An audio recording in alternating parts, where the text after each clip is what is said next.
Dans cette vidéo, on va voir les critères de divisibilité. Ces critères seront à connaître par cœur. Ils seront très importants, en particulier quand on travaillera avec des fractions, mais aussi par exemple avec les nombres premiers. Je vais commencer par les critères les plus simples. Un nombre entier est divisible par 2 s'il est pair, c'est-à-dire s'il se termine par 0, 2, 4, 6 ou 8. Par exemple, 1374 est divisible par 2 car il est pair, vu qu'il se termine par 4. En revanche, 2543 n'est pas divisible par 2 car il se termine par 3. Donc il n'est pas pair, il est impair. Ensuite, un nombre entier est divisible par 5 s'il se termine par 0 ou 5. Par exemple, 25240 est divisible par 5 car il se termine par 0. En revanche, 5237 n'est pas divisible par 5 car il se termine par 7. Ce n'est ni 0 ni 5. Ensuite, un nombre entier est divisible par 10 s'il se termine par 0. Par exemple, 1760 est divisible par 10 puisqu'il se termine par 0. Mais 12345 n'est pas divisible par 10 car il ne se termine pas par 0. Nous venons de voir les critères de divisibilité pour 2, 5 et 10. Il faut les connaître par cœur. Ils sont d'ailleurs très simples car on se contente de regarder le dernier chiffre du nombre à chaque fois. On va maintenant voir les critères de divisibilité pour 3 et 9, et là ça va être différent. Il va falloir réfléchir un peu plus. Un nombre entier est divisible par 3 si la somme de ses chiffres est dans la table de 3. Cette fois-ci, on ne se contente plus de regarder le dernier chiffre, on doit additionner tous les chiffres et vérifier si la somme est bien dans la table de 3. Le critère pour 9 suit le même principe.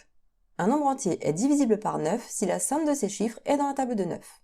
Par exemple, 14 352 est-il divisible par 3, par 9? Pour le savoir, on a dit qu'on doit additionner tous les chiffres.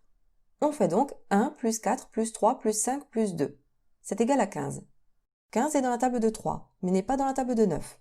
Donc 14 352 est divisible par 3, mais n'est pas divisible par 9. Attention, j'insiste pour vous dire qu'on ne peut pas déterminer si un nombre est divisible par 3 en regardant uniquement le dernier chiffre. Parfois, certains d'entre vous pensent que ce sont les nombres impairs qui sont divisibles par 3. C'est faux, car par exemple, 7 est impair et il n'est pas divisible par 3. Par contre, 12 est pair et est bien divisible par 3. De même, certains me disent parfois que le dernier chiffre doit être 3, 6 ou 9 pour qu'un nombre soit divisible par 3. Non, là encore, 12 ne se termine pas par 3, 6 ou 9 et pourtant il est dans la table de 3. Alors que 13 se termine par 3 et il n'est pas divisible par 3. Gardez en tête que pour vérifier si un nombre est divisible par 3, on est obligé d'additionner tous ces chiffres et de vérifier si la somme est bien dans la table de 3. Deuxième exemple, 143 n'est pas divisible par 3 ni par 9, car en additionnant tous les chiffres, ça donne 1 plus 4 plus 3 qui font 8. Et 8 n'est pas dans la table de 3 ni dans la table de 9. Dernier exemple, 7542 est divisible par 3 et par 9, car 7 plus 5 plus 4 plus 2 est égal à 18. Et 18 est dans la table de 3 et de 9. On termine la vidéo par un exercice. J'ai une liste de nombres et je voudrais savoir quels sont les nombres divisibles par 2, par 5, etc. Question A, on me demande les nombres divisibles par 2. Je prépare ma phrase réponse. Les nombres divisibles par 2 sont... Je vous rappelle qu'un nombre est divisible par 2 s'il est pair, c'est-à-dire s'il se termine par 0, 2, 4, 6 ou 8. Je vais donc vérifier ça pour chaque nombre. 154 se termine par 4, c'est un nombre pair, donc il est bien divisible par 2. Je l'écris dans ma liste. 900 se termine par 0, il est pair donc divisible par 2, je l'écris aussi. 47 325 se termine par 5, il n'est pas pair, donc il n'est pas divisible par 2, on le laisse.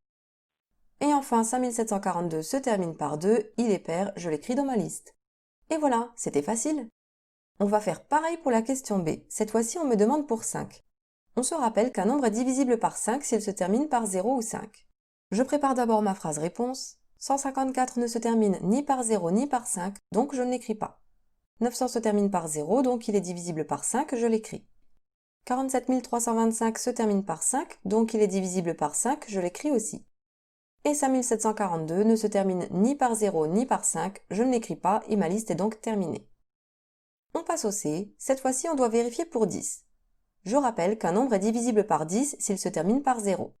Il n'y a que 900 qui se termine par 0 dans la liste, donc je n'écris que lui. Il reste à chercher les nombres divisibles par 3 et par 9. Comme la méthode est la même pour les deux, on va les faire en même temps pour être efficace. Je prépare mes deux phrases réponses. Je vous rappelle que pour 3 et 9, on ne se contente pas de vérifier le dernier chiffre, on doit additionner tous les chiffres. Commençons avec 154. 1 plus 5 plus 4, ça fait 10. Et 10 n'est pas dans la table de 3 ni de 9, donc on n'écrit pas ce nombre. Pour 900, c'est facile, 9 plus 0 égale 9, qui est à la fois dans la table de 3 et de 9. Donc on écrit 900 pour 3 et pour 9. Passons à 47 325. Additionnons tous les chiffres.